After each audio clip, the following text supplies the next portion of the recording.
vai acontecer. E aí, olhando para a queda do petróleo, dá para fazer uma estimativa de quanto cairia, quando começaria a cair, enfim. E até, indo mais direto ao ponto, né? O que vocês estão fazendo com o petróleo lá na Legacy? A gente vê, na Legacy, a gente vê o cenário para petróleo bem baixista, tá? A gente vê um balanço de oferta e demanda mostrando um surplus, um descasamento, né, com mais oferta do que demanda, 2 milhões de barris por dia para mais, que historicamente é muito alto. Tá? A gente já via alguns lugares falando de 3 milhões e meio, 4 milhões de barris por dia. Para ter ideia, essa ordem de grandeza é uma ordem de grandeza do que aconteceu no Covid. Tá? Só para, né, colocar isso em perspectiva, no momento de choque global, a gente teve um descasamento da ordem de 5 milhões de barris por dia. Né? Então, hoje, a gente não tem esse número, mas algumas casas têm ao redor de 4 milhões, que é um número muito, muito significativo. Tem 4 milhões então, a gente mais vê... do que precisaria. Isso. E o que vai acontecendo ao longo do tempo, né, e a gente começou a ver isso no final do ano passado, e eu acho que vai se intensificar ao longo desse ano, é que eventualmente os estoques vão começar a subir. Né? Os estoques vão começar a subir, a uma hora você vai ter a curva de petróleo virando, né? Hoje a curva ainda está em backwardation, mas a curva de petróleo virando para contango, mostrando um mercado super ofertado, né? E o preço do petróleo trabalhando num patamar mais baixo, que quão mais baixo a gente pode ir, né? Vai depender de duas coisas, o quão mais baixo a gente pode ir. Vai depender, primeiro, qual é a região que vai começar a incomodar os produtores americanos, que são os high cost producers na cadeia. Então, tentar responder já essa pergunta, $50 vai incomodar quem produz na Dakota do Norte, no campo de Bakken, que é um campo de shale, $50 na referência WTI, né? Hoje está um pouco acima disso. $40 vai incomodar o resto dos produtores de shale. Então, a $40, eu acho que a gente vai começar a ter uma queda, né, de produção dos Estados Unidos, mas nesse meio do caminho a gente precisa entender também qual vai ser a reação da OPEC com relação à queda do preço do petróleo. Né? Se a OPEC ela vai controlar mais uma vez a oferta e não deixar o preço cair tanto, ou se ela vai deixar que o mercado se ajuste naturalmente e quem corte a produção, ao invés de ser o grupo, ao invés de ser o cartel, quem corte a produção seja o produtor americano. Se eles forem para essa segunda opção, o preço vai ser bem mais baixo.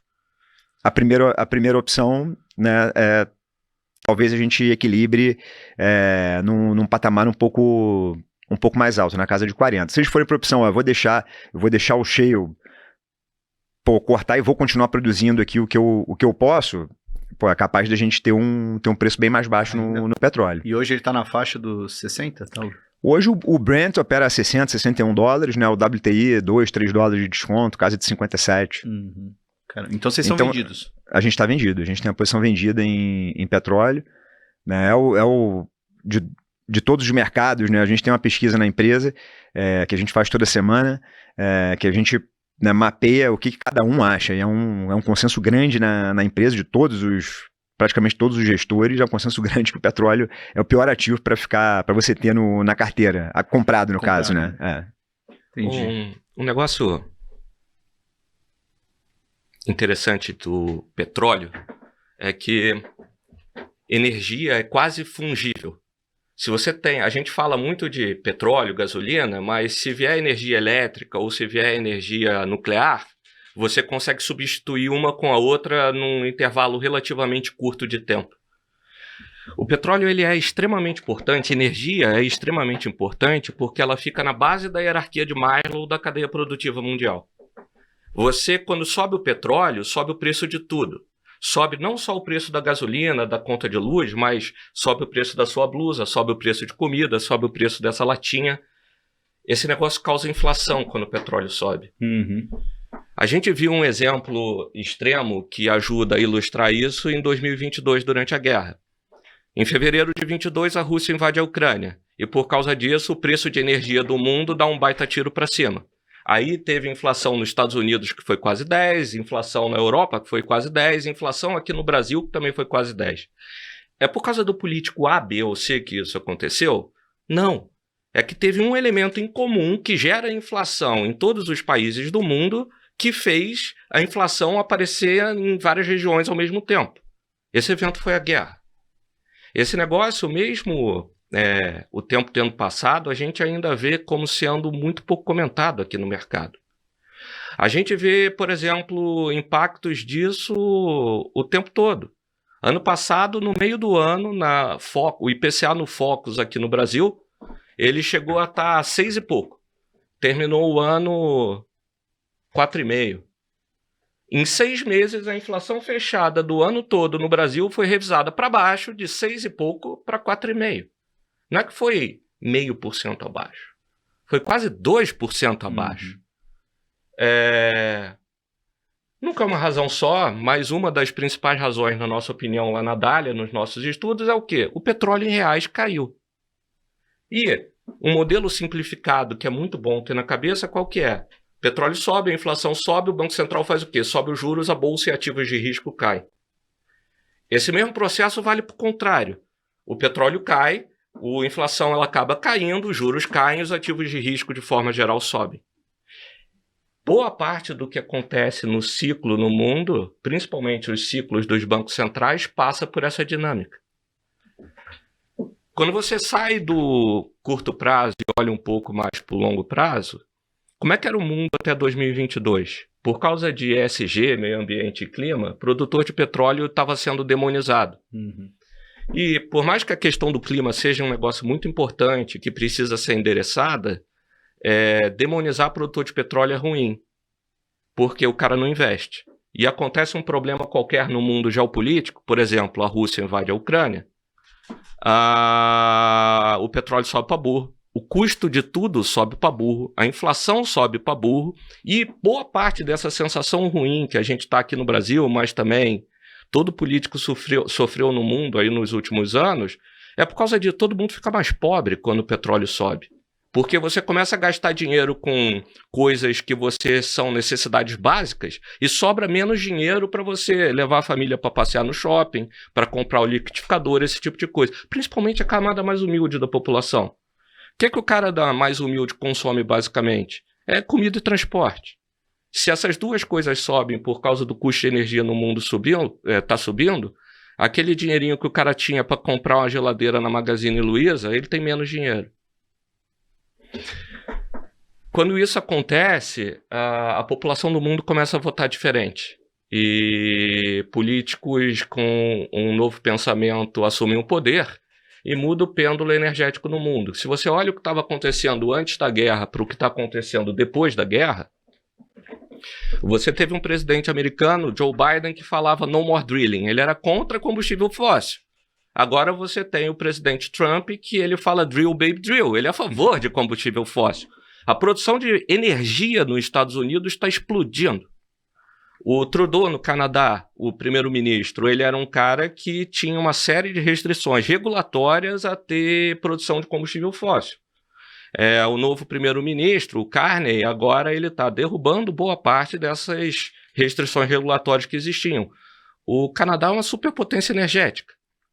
Você tem coisas do tipo, na Conferência Mundial do Clima, se eu não me engano, de 2023, tinha um grande debate se energia nuclear era considerada energia verde ou não, passou a ser considerada. Por que antes de 2023 não era e depois passou a ser? Basicamente porque o mundo todo sofreu para burro com a alta do preço de energia no mundo e a sociedade fez uma escolha. Eu vou correr o risco de eu ter mais energia nuclear para não correr o risco de eu ficar com o preço do petróleo e do gás no mundo subindo quando a Rússia invade a Ucrânia. Esse negócio é importante porque comida sobe.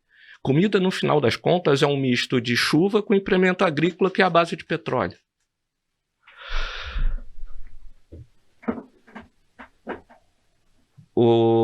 Está tendo uma outra revolução tecnológica nos Estados Unidos que envolve energia barata. Além do cara estar derrubando as restrições regulatórias que tinham anteriormente, os campos de petróleo eles estão ficando mais produtivos. Boa parte do trade de petróleo que eu vi a rapaziada fazendo até 2022, 2023, eles ficavam olhando o número de poços ativos nos Estados Unidos, o rig counts. E esse número de poços ele tem caído ou ficado estável, e mesmo assim a produção americana sobe.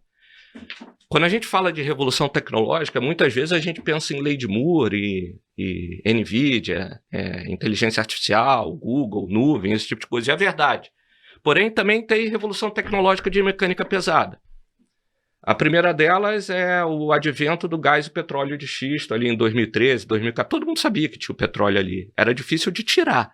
E os caras conseguiram, com a tecnologia de mecânica pesada, começar a extrair essa energia que estava retida dentro dos campos de xisto. Boa parte da produção americana de energia, principalmente nos campos de xisto, ela era limitada pela quantidade de gás que eles podiam queimar.